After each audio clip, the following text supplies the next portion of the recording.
밀수에 했는데 이게 경비대 군대 아들과 같이 하거든요. 근데 물품을 주면 중국에서 돈을 받을 때 본인 나가기 전에 군대 아들이 가서 받거든요. 돈을 안 돌려주자나니 그거겠고 작은 딸이 중국에 팔려가다나니 제 동생을 찾겠다고 언니가 나섰다가 근데 둘째 딸을 못 찾아서 굴던 차에 우리 큰딸이 북한에 잡혀나가게 됐죠. 북한에 잡혀나간 큰딸이 한 1년 8개월쯤 성살에 버렸다 소리 듣고. 시청자 여러분 안녕하십니까, 안혜경입니다. 오늘은 제 채널에 또 새로운 분을 모셨습니다. 소개 부탁드리겠습니다. 안녕하세요, 유정숙이라고 합니다. 네, 제가 또 어느 날이 장날이라고 또 순대 딱 하는 날. 그러니까. 나 옛날에 우리 어머니 순대 장사했었거든요. 아 진짜? 네. 내 군대 갔다가 오니까 온 집안이 그 고난의 행군데 순대로 먹고 살았다더라고요. 순대 장사해서.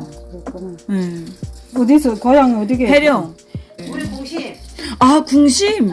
아, 저 궁심에 농촌지원 나갔댔어요. 그 궁심. 그래, 아템 농촌지로 오지. 진짜 북한 여성들은 어떻게 이렇게 부지런할까요?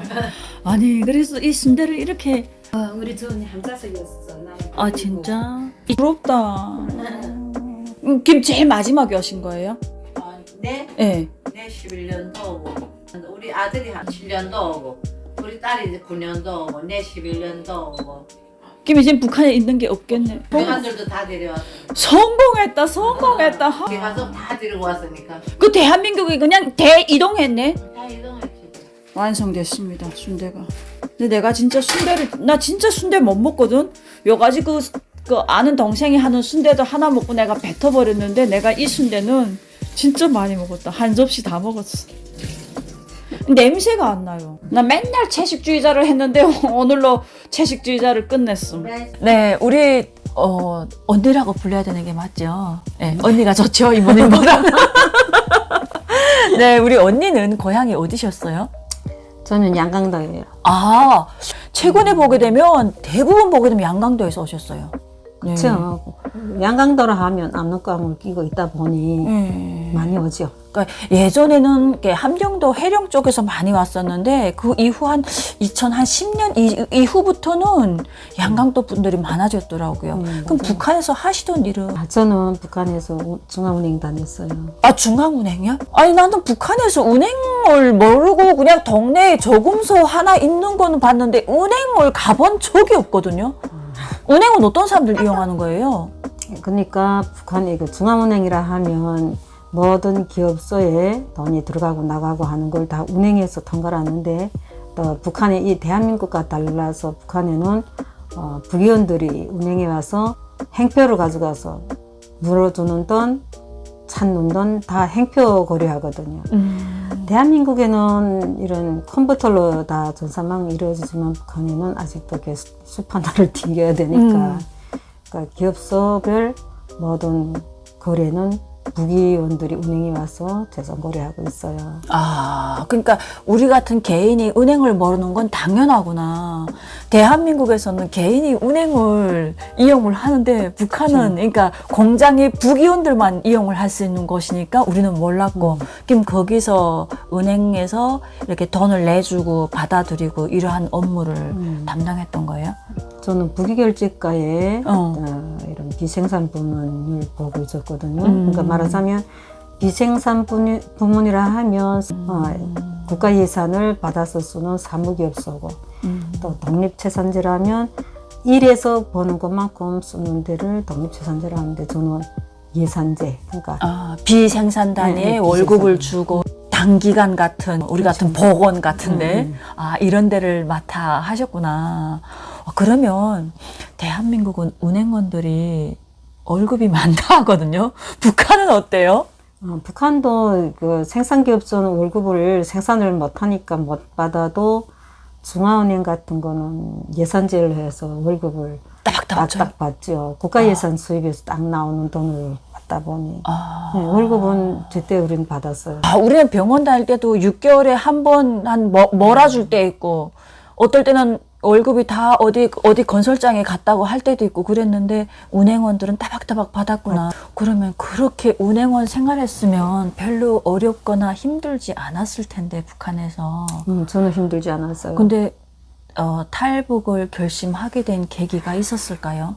우리 딸만 둘인데 일단은 우리 딸들이 밀수하다 보니 경비대 군대 아들과 같이 하거든요. 근데 물품을 주면 중국에서 돈을 받을 때 본인 나가기 전에 군대 아들이 가서 받거든요.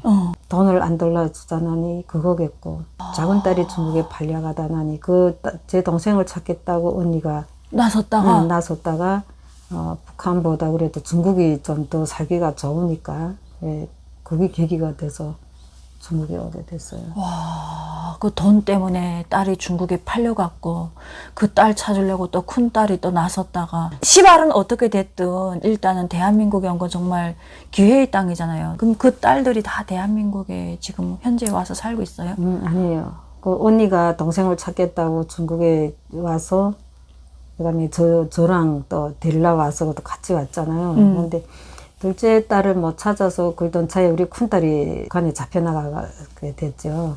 예, 잡혀나가면서 우리가 이 한국에 왔어요. 북한에 잡혀나간 큰딸이 한 1년 8개월쯤 청살에 보냈다 소리 듣고 북한에서 그 고문이라는 게 말할 것 없잖아요. 말 자체 고문이잖아요. 예.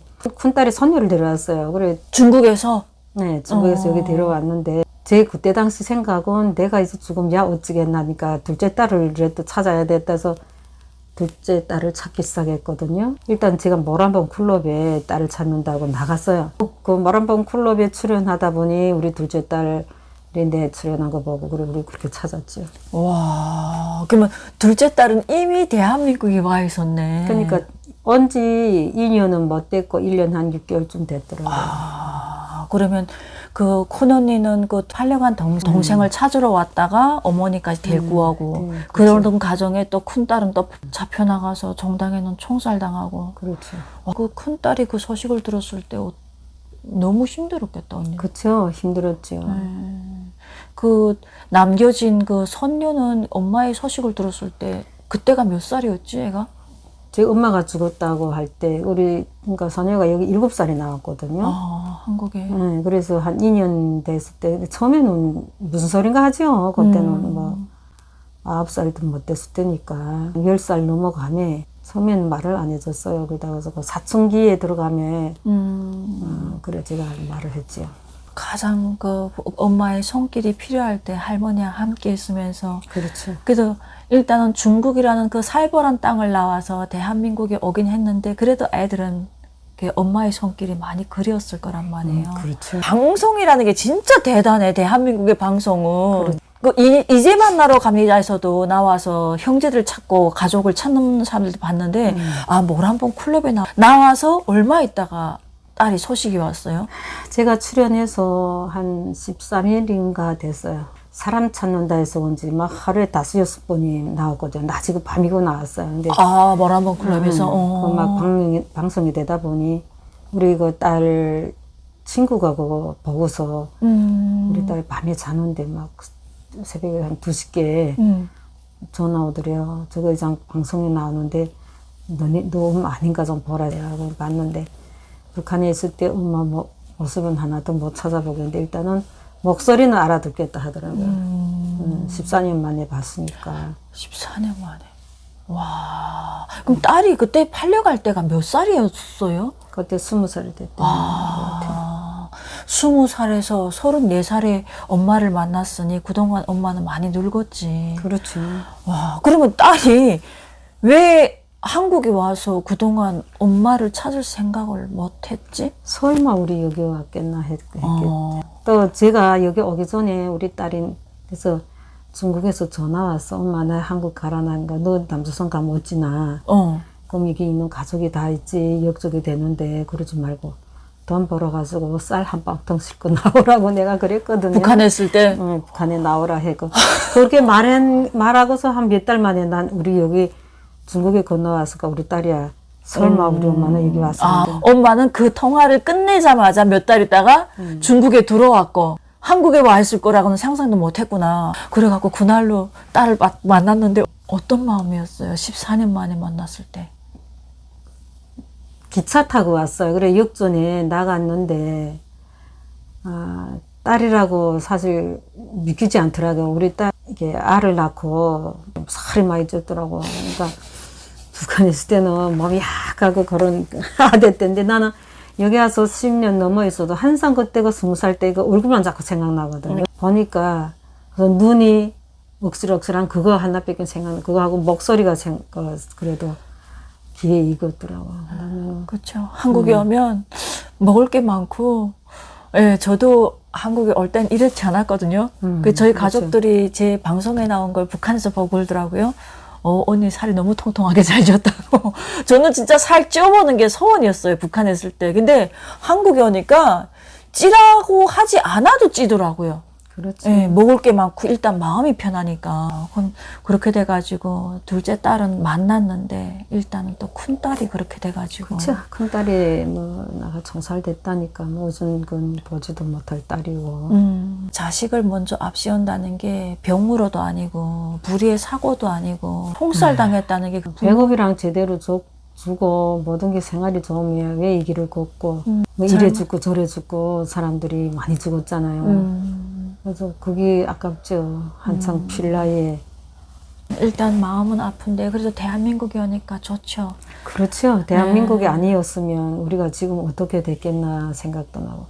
중국에 근황이 있었으면 중국에서 잡혀나갔으면 이 또 땅에 군딸 없지. 같은 신세를 그렇죠. 예, 면치 못하지. 대한민국에 왔으니 우리가 이렇게 목숨이 부지됐고 오늘날은 이렇게 너무나 행복하고 즐겁게 잘 살고 있잖아요. 그러면 딸이 북한에 잡혀갔는데 그래도 나는 한국에 가야 되겠다는 결심을 하게 된 계기가 있을까요?